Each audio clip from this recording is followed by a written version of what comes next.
శ్రీమాత్రే నమః. హిందువుల మీద దాడి జరుగుతూ ఉంటే భయం వేస్తూ ఉంటుంది కదా. ఏంటి ఇలా దాడులు జరుగుతున్నాయి, మనకి ఇంకెప్పుడు రక్షణ అని. ఎవరు పడితే వాళ్ళు మన మీద జులుం చూపించేవాళ్ళే, ఎవరు పడితే వాళ్ళు మనల్ని బాధ పెడుతూ ఉండేవాళ్ళే. మొన్న ఏం జరిగింది, ముంబైలో మీరా రోడ్లో ఘర్షణ జరిగింది కదా. ఆదివారం నాడు ఒక ఊరేగింపు జరుగుతోందనమాట. రామమందిరం ప్రాణప్రతిష్ఠ వేడుకలను పురస్కరించుకొని ఒక ఊరేగింపు వెళ్తుంది. ఊరేగింపు వెళ్తుంటే వాళ్ళ మీద రాళ్లతో దాడి చేశారు అన్ని మతస్థులు. అలా దాడి చేస్తే పాపం కొంతమందికి దెబ్బలు కూడా తగిలాయి అనమాట. దెబ్బలు తగిలితే ఆ వీడియో మనం చేసుకున్నాం కదా. అది చూసిన తర్వాత చాలామందికి బాధ కూడా అనిపించింది, ఏంటి ఈ దాడులు, దీనికి ఇంక అంతే లేదా అని చెప్పి. కానీ ఆ రోజు సాయంత్రం ఏం జరిగింది అంటే, ఆ మహారాష్ట్ర ప్రభుత్వం 13 మందిని అరెస్ట్ చేశారట. అరెస్ట్ చేయటమే కాదు, 2 రోజుల తర్వాత ఈ నయానగర్ ప్రాంతం ఏదైతే ఉందో ఆ ప్రాంతంలో ఇలా పర్మిషన్స్ లేకుండా స్టాల్స్ అవి పెట్టేసుకుంటారు కదా, ఇళ్ళు అవి కట్టేసుకుంటారు కదా, వాటిలన్నింటినీ కూల్చేయమని చెప్పి ఆర్డర్స్ పాస్ చేశారట.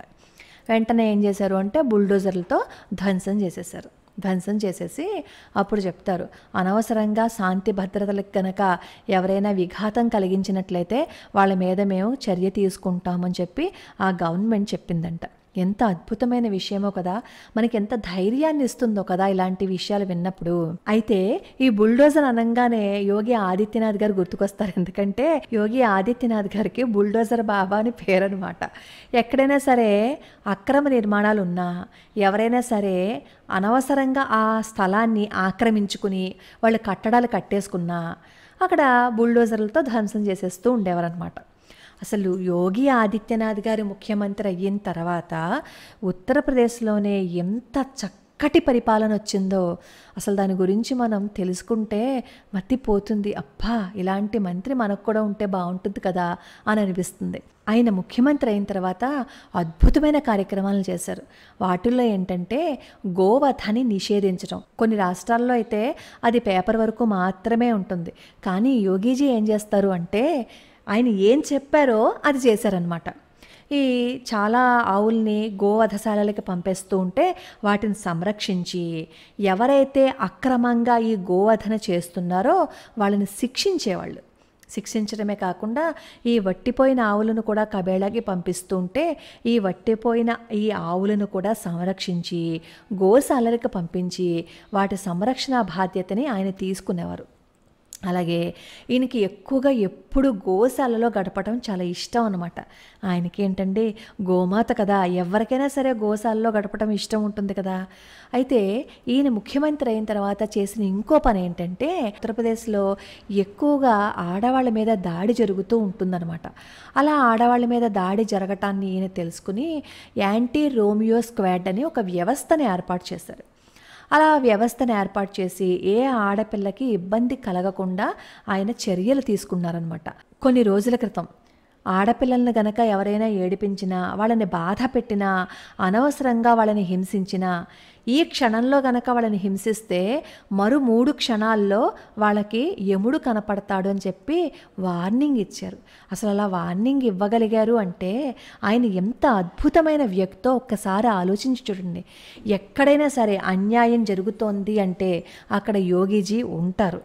ఎక్కడైనా అవినీతి జరుగుతోంది అంటే అక్కడ యోగీజీ ఉంటారు. అలాంటి వాళ్ళ దారిలో వెళ్తే మన జీవితం కూడా బాగుంటుంది అని అనిపిస్తుంది కదా.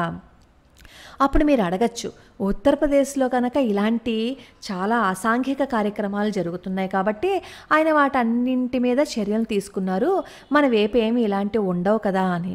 ఎవరికి తెలుసండి, చాప కింద నీరులా బోల్డ్ అన్ని పుట్టుకొచ్చేస్తూ ఉన్నాయి కదా. అవన్నీ బయటపడే రోజుకి మనం మునిగిపోతాం కదా. ఆ స్థితి మనం తెచ్చుకోకుండా ఉండాలి అంటే ఎవరు ధర్మ మార్గంలో నడుస్తున్నారో, ఎవరు ధర్మ మార్గంలో మనల్ని నడిపిస్తారో, ఎవరు ధర్మాన్ని గెలిపిస్తారో వాళ్ళ మార్గంలో మనం నడవటం అలవాటు చేసుకోవాలి. చిన్న ఉదాహరణ చెప్తాను చూడండి. యోగీజీ ముఖ్యమంత్రి అయిన తర్వాత ఆయన దగ్గరికి ఒక ఫైల్ వచ్చిందనమాట. అదేంటంటే అసలు మామూలుగా ముఖ్యమంత్రి అయిన తర్వాత ఏం చేస్తారు, కొత్త కార్లు అవి కొంటారు కదా. అలా కొత్త కారు కొనుక్కోవడానికి ఒక ఫైల్ని తీసుకొచ్చారనమాట. సరే, అక్కడ ఉన్నవాళ్ళు అడుగుతారు, మీకు ఏ కారు అంటే ఇష్టము, ఏ కారు కొనడంతో మీరు మీ ముఖ్యమంత్రి పనిని ప్రారంభిస్తారు అని చెప్పి అడుగుతారు.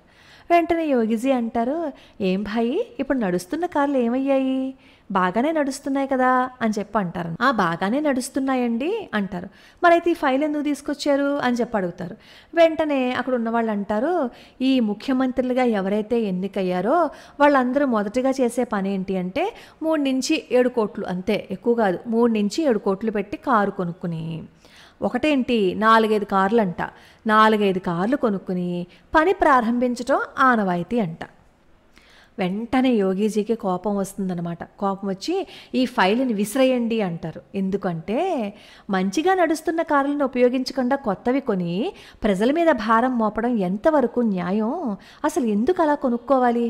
నా కోసం మీరు వీలైతే ఒక పని చెయ్యండి, ఒక కొత్త కాషాయం బట్ట కొనండి, నేను కూర్చునే సీటు మీద పరచండి. నా ప్రజల కోసం త్యాగం చెయ్యాలనే విషయం నాకు ప్రతిక్షణం గుర్తుకొచ్చేలాగా, ఆ సీటు నాది కాదు, జనం ఇచ్చిన సీటు, జనం కోసం పనిచేయటమే నా కర్తవ్యమని నాకు గుర్తుకొచ్చేలాగా ఒక కాషాయం బట్టని మీరు తీసుకురండి అని చెప్పి అంటారు. ఎవరు అనగలరండి ఇలాగా?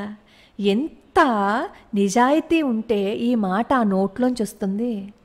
అలాంటి నిజాయితీపరుడైన ఒక వ్యక్తి బాటలో మనం వెళ్ళాలి అంటే అలాంటి నిజాయితీ ఉన్న వాళ్ళని ఎవరో తెలుసుకుని ఆ మార్గంలో మనం నడవాలన్నమాట. అలా నడిస్తే మన దేశమంతా రామరాజ్యం అయిపోతుంది అనటంలో సందేహమే లేదు కదా. అప్పుడు మనం దేని గురించి బాధపడక్కర్లేదు కదా. రాముడు మనల్ని ఇప్పుడు పరిపాలిస్తున్నాడు.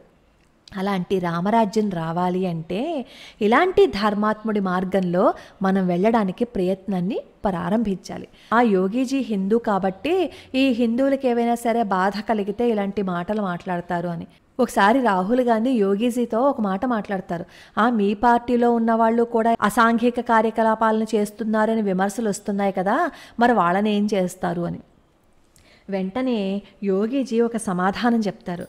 నాకు ఎవరైనా ఒకటే, అసాంఘిక కార్యకలాపాలు ఎవ్వరు చేసినా నేను క్షమించను, వాళ్ళ మీద కఠిన చర్యలు నేను తీసుకుంటాను.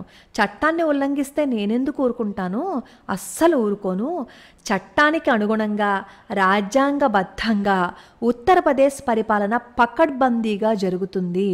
ఈ విషయంలో ఎలాంటి మినహాయింపు ఉండదు. తప్పు చేసే ఎవరిని నేను క్షమించను అని చెప్తారు. ఆ తర్వాత ఒక మాట మాట్లాడతారు.